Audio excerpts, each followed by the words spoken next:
Hello, this is Mike with Trike with Mike, Texas.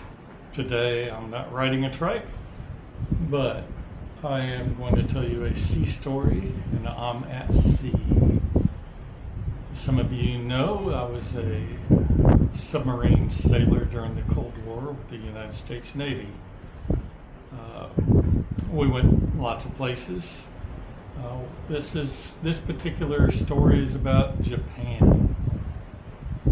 So in Japan, it's very, very modern. Lights everywhere, cars driving on the wrong side of the road. It's just very modern, very clean, very neat place to visit. But if you're an American, everything's written in Japanese, and it's a little harder to get around. Now, anybody in a uniform is going to help you if you ask. They understand at least some English. They don't appear to want to help you, but they will. That's their job. Anybody else, salespeople in stores will help you. They want to sell you something, they help you. But the general person on the street just ignores you, doesn't want anything to do with it.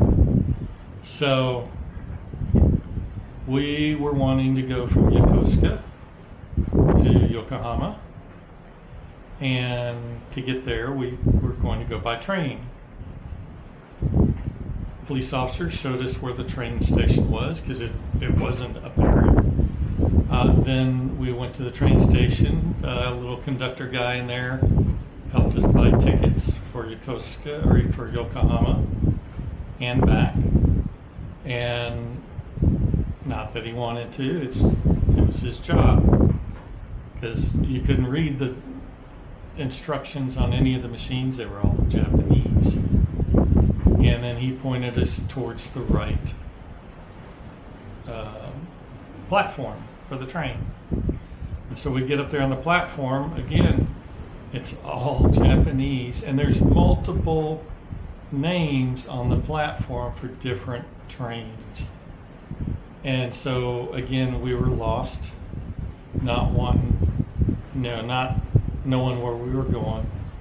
And a schoolgirl, dressed in her uniform, ironically, 14, maybe 15, I don't know. It's so long ago. But either way, she was excited to help us. She had no problems speaking English, and she told us which one of the little names was Yokohama, and more importantly, which one was Yokosuka to get back. So we kind of jotted these down like a man next to a house, next to a tree, that kind of thing. And then she told us we wanted the third train and get on that one. And we said thank you, and we went off to Yokohama. Enjoyed our day in Yokohama. And while in Yokohama, we went to this restaurant. Then this restaurant, we go in, all Japanese writing.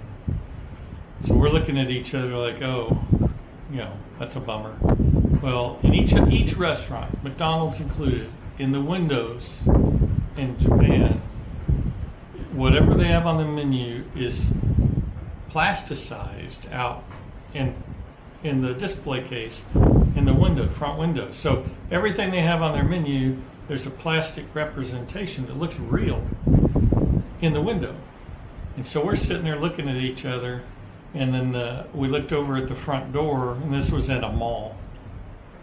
And the little girl was going like this to us. So we all get up, we go outside, we say, I want that, I want that, I want that. We go back inside. And then they brought us this bowl of white towels, and we didn't know what to do.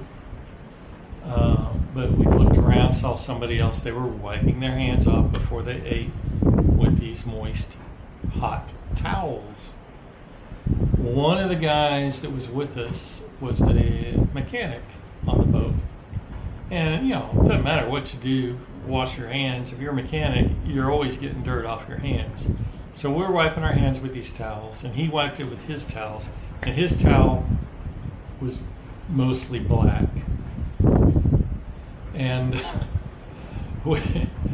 he was trying to hide his towel underneath our towels back in the bowl. And this little boy in the table next to us just died laughing because of the stupid Americans with the black towel. And we ate our dinner and went on our way. And then on the way back to Japan, now here's what we didn't get from the little girl or we didn't understand.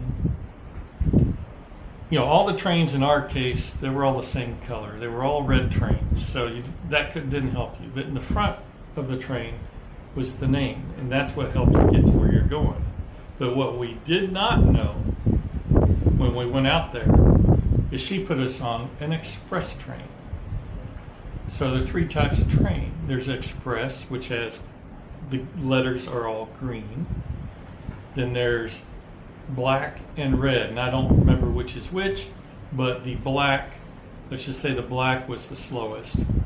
The red would have stopped instead of maybe 2 stops in between there.